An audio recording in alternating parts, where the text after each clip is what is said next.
Olá, já houve tempo em que proibir tecnologia estrangeira de computação era política de Estado para permitir a evolução da indústria e da pesquisa nacional. No mundo atual, onde a informática globalizada garante trocas instantâneas de informação, cresce a consciência de que o futuro da Terra depende da ação e interação de todos. A tal reserva de mercado de informática é de 1985.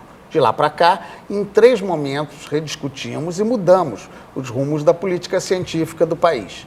Em 2010, a 4ª Conferência Nacional de Ciência, Tecnologia e Inovação tem como marca a adaptação à necessidade de desenvolvimento sustentável do mundo. Afinal, investir em ciência e tecnologia pode ser o melhor caminho para cada país encontrar soluções viáveis e criativas e que ajudem também a nossa população a se desenvolver. No momento em que os cientistas e os gestores da ciência tratam de repensar em outros moldes a nossa política científica, resolvemos convidar quem está à frente desse processo para que possamos entender para onde vamos. Vou apresentá-los a vocês. O Luiz Davidovich é o secretário-geral da 4ª Conferência Nacional de Ciência, Tecnologia e Inovação. Com graduação e doutorado em Física, é professor titular da Universidade Federal do Rio de Janeiro, a UFRJ. Tem participação importante na Academia Brasileira de Ciências, na Academia de Ciências de Países em Desenvolvimento e também na Academia de Ciências dos Estados Unidos. Carlos Alberto Aragão de Carvalho Filho é o ex-secretário-geral da conferência, cargo que ele passou para o Davidovich para assumir a presidência do Conselho Nacional de Desenvolvimento Científico e Tecnológico, o CNPq. Também com doutorado em Física e professor titular da UFRJ, é membro titular da Academia Brasileira de Ciências e da Academia de Ciências de Países em Desenvolvimento. Jacob Palli Júnior é o atual presidente da Academia Brasileira de Ciências e também presidente da Academia de Ciências de Países em Desenvolvimento. Doutor em Matemática e professor titular do Instituto Nacional de Matemática Pura e Aplicada, o INPA, por sinal, uma instituição que ele dirigiu já por 10 anos.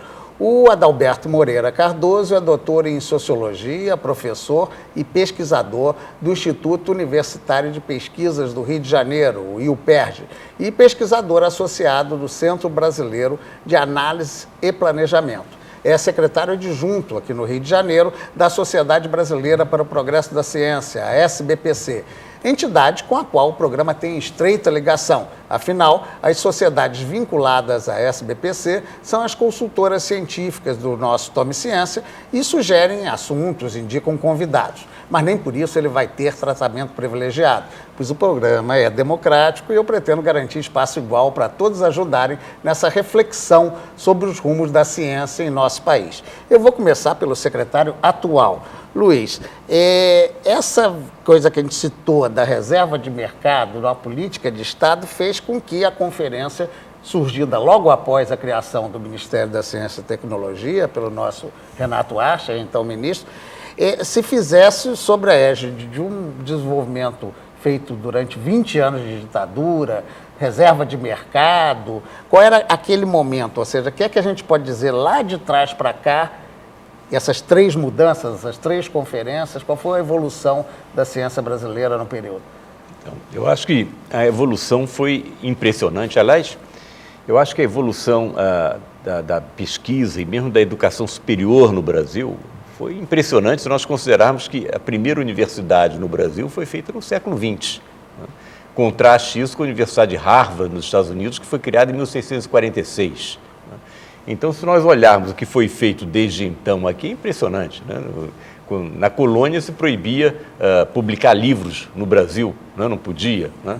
E nós agora estamos com realmente um conjunto de pesquisadores, de universidades, instituições de pesquisa, que têm rendido frutos muito importantes. Por exemplo, os aviões da Embraer são um item importante da nossa pauta de exportações.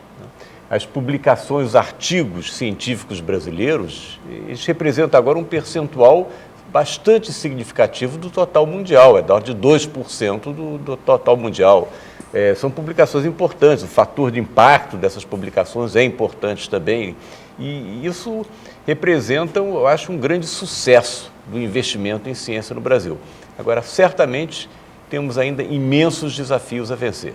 Que é o que nós vamos discutir aqui hoje, repensando essa nossa atividade científica no país. Isso. Vamos então ver a opinião do Aragão sobre um aspecto, Aragão. A terceira conferência 2005 já criava visões estratégicas, que é o que hoje se quer reafirmar, programa espacial, criação dos fundos.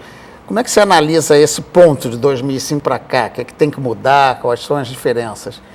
Quer dizer, a dimensão estratégica eu acho que estava presente desde a primeira conferência. Em 1985, houve uma retomada de diálogo com a sociedade, que foi chamada a contribuir à formulação de políticas públicas para a área de ciência e tecnologia, e houve um enorme esforço de formação de recursos humanos.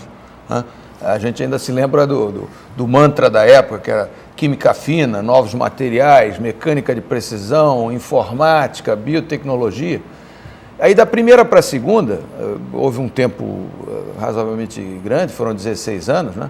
Em 2001, a segunda conferência, ela agrega o I de inovação, né, ao título, ela passa a chamar Conferência Nacional de Ciência, Tecnologia e Inovação, e inova muito porque cria-se todo um novo mecanismo de financiamento da ciência e tecnologia no Brasil, que fez com que o nosso Fundo Nacional de Desenvolvimento Científico e Tecnológico adquirisse uma certa robustez. A terceira, aí sim, introduz uma dimensão estratégica que conecta ciência, tecnologia e inovação com desenvolvimento. E se a gente olhar a quarta que vem por aí, ela avança nisso, porque você, em primeiro lugar, propõe discutir políticas de Estado para ciência, tecnologia e inovação, ou seja, nós precisamos, né, manter conquistas e avançar, né, com políticas de Estado para os próximos 10 anos, e a gente qualifica o desenvolvimento. Não é um desenvolvimento qualquer, é um desenvolvimento sustentável, um desenvolvimento que vem aliar ao crescimento econômico, a dimensão de respeito ao meio ambiente, sem abrir mão, obviamente, de se valer dele, né, de uma forma sustentável, e a questão social, que é absolutamente fundamental. Então, a gente olha a dimensão estratégica perpassando as 4 conferências, mas, como você apontou, é na terceira conferência que o acoplamento com o desenvolvimento do país se faz mais definido. E isso agora nós pretendemos aprofundar na próxima conferência. Bem, eu vou pedir ao Jacob que dê uma noção para a gente dessa relação com o mundo, né? A nossa ciência, em relação ao desenvolvimento sustentável, ela tem alguns ganhos. Tem o ganho aí específico do etanol, de toda uma tecnologia onde o Brasil avançou bastante. Agora, como é que isso se relaciona com essa expectativa do mundo? Porque, ao mesmo tempo, esse mundo quer controlar a nossa Amazônia, não pode fazer isso. Como é que é a ciência brasileira nesse confronto com a questão do mundo? Olha, eu sou muito otimista a esse respeito. Eu acho que o mundo prestigia muito o Brasil. Eu não tenho receio de que queira controlar o Brasil. O Brasil é incontrolável. O prestígio brasileiro hoje é incontrolável. Então, o grupo de G8 mais 5, falando sobre energias renováveis, da pauta não constava biocombustíveis. A delegação brasileira realmente deu um show, né, mostrando que o etanol de cana-de-açúcar é excelente sobre todos os pontos de vista, e os biocombustíveis passaram a ter o seu lugar de honra. Então, não há como conter o Brasil. Aliás, a expectativa sobre o Brasil é imensa. Então, eu sou otimista. Eu acho que nós temos que ir em frente e segurar nossa presença forte no cenário internacional. De alguma maneira, esse exemplo que eu citei do bioetanol já bota, né, o Brasil em evidência na questão do desenvolvimento sustentável. Agora, no desenvolvimento social, Adalberto, nem tanto, né? Ainda está difícil, principalmente porque se a gente considerar que tudo depende até da educação básica, quer dizer, se o caixa do mercado não souber hoje em dia informática, não dá nem para operar, né?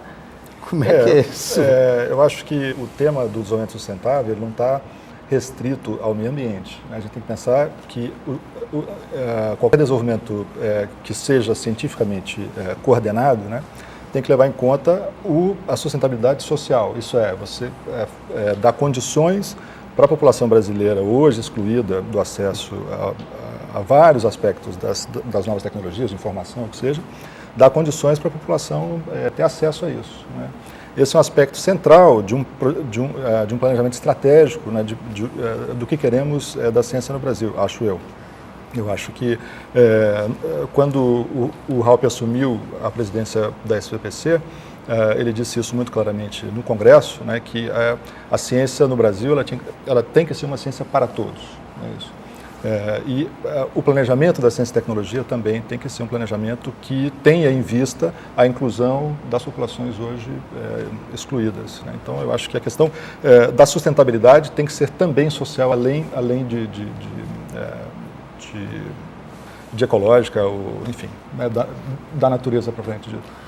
Bem, apresentado o tema, né, nós vamos agora ter que ver que ações, como é que isso vai evoluir em termos de uma nova política ou de uma política de Estado, como foi citado, para o desenvolvimento científico brasileiro, atendendo a questão de inclusão e a questão do desenvolvimento sustentável. Nós vamos fazer um intervalo e voltamos já com a continuidade do nosso debate. Um instante só.